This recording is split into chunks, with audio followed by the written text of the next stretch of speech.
2021 BA3 capitalism and colonialism എന്ന വിഷയത്തിന്റെ ചോദ്യപേപ്പർ 9ാമത്തെ ചോദ്യം ഇതാണ്. Local rebellions and colonial army.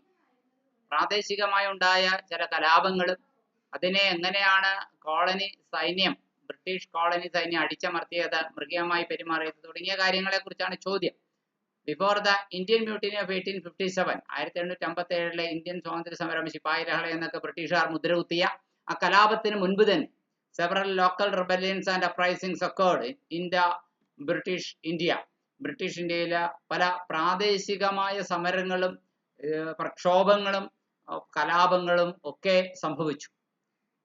കാരണം ഇതിനൊക്കെ ഫ്യൂവൽ ചെയ്ത ഫാക്ടേഴ്സ് ഉണ്ടായിരുന്നു. ഇവിടെ ഇതിനൊക്കെ ഇന്ധനം പകർന്ന ഘടകങ്ങൾ എന്ന് പറയാവുന്നത് എക്കണോമിക് എക്സ്പ്ലോയിറ്റേഷൻ, സാമ്പത്തിക ചൂഷണം, ലോസ് ഓഫ് പവർ, അധികാരത്തിന്റെ നഷ്ടം, ആൻഡ് കൾച്ചറൽ ഇൻസെൻസിറ്റിവിറ്റി, സാംസ്കാരികപരമായ ബോധമില്ലായ്മ, with the mutiny itself being a culmination of these earlier struggles. ഈ കലാപം തന്നെ ഈ മുൻകാലങ്ങളിൽ ഉണ്ടായ സ്ട്രഗിൾസിന്റെ ഒക്കെ കൾമിനേഷൻ ആയിരുന്നു.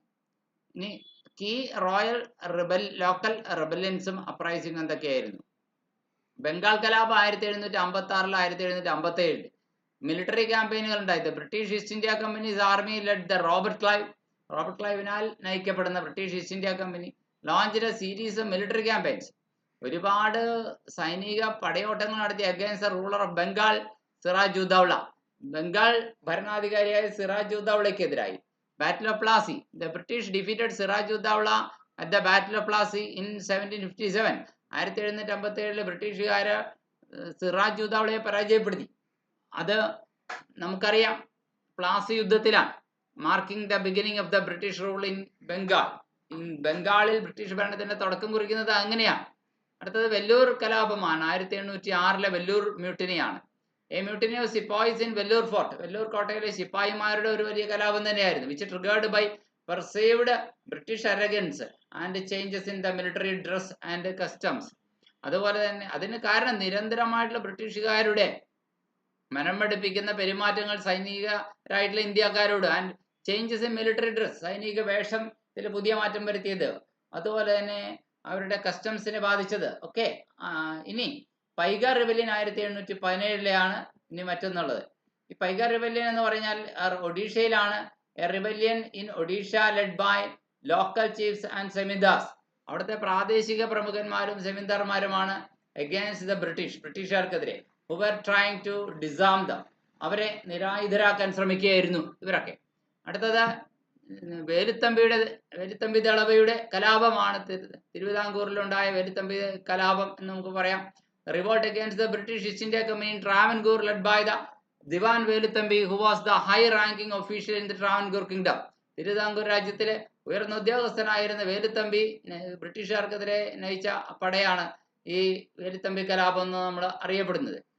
ഇനി സന്താൾ കലാപമാണ് വേറൊരു ലോക്കൽ അപ്രൈസിംഗ് ആയിട്ട് നമുക്ക് പറയാൻ കഴിയുന്നത്. സന്താളർ എന്ന് പറയുന്ന ജാർഖണ്ഡ്, ബീഹാറിലെ പ്രദേശമാണ്. അവിടുത്തെ ഗോത്രവർഗമാണ്. അവരുടെ മുൻ നേതൃത്വത്തിൽ നടത്തിയ ഒരു കലാപം, ബ്രിട്ടീഷ് ഈസ്റ്റ് ഇന്ത്യ കമ്പനിക്കെതിരെയുള്ള എതിർപ്പ്, പ്രക്ഷോഭം എന്ന് വേണമെങ്കിൽ പറയാം.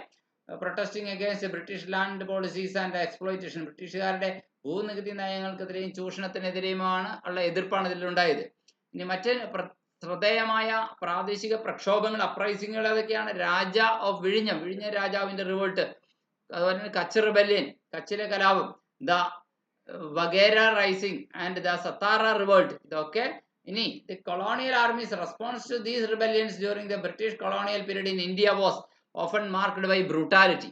ബ്രിട്ടീഷ് കൊളോണിയൽ പീരീഡിലെ ഈ പറഞ്ഞ കലാപങ്ങൾക്കെതിരെയുള്ള സമരങ്ങൾ എന്ന് പറയുന്നത് മൃഗീയമായ നേരിടലായിരുന്നു, ബ്രൂട്ടാലിറ്റിയുടേതായിരുന്നു. കളക്റ്റീവ് പണിഷ്മെന്റ്, കൂട്ടത്തോടെയുള്ള ശിക്ഷ, and disregard for local customs and traditions. പലപ്പോഴും ഇന്ത്യക്കാരുടെ പ്രാദേശിക ആചാരങ്ങളെയും പാരമ്പര്യങ്ങളെയും അവഗണിച്ചുകൊണ്ടായിരുന്നു തീർപ്പ് കൽപ്പിക്കുന്നത് ഇത്തരം കലാപങ്ങളുടെയൊക്കെ.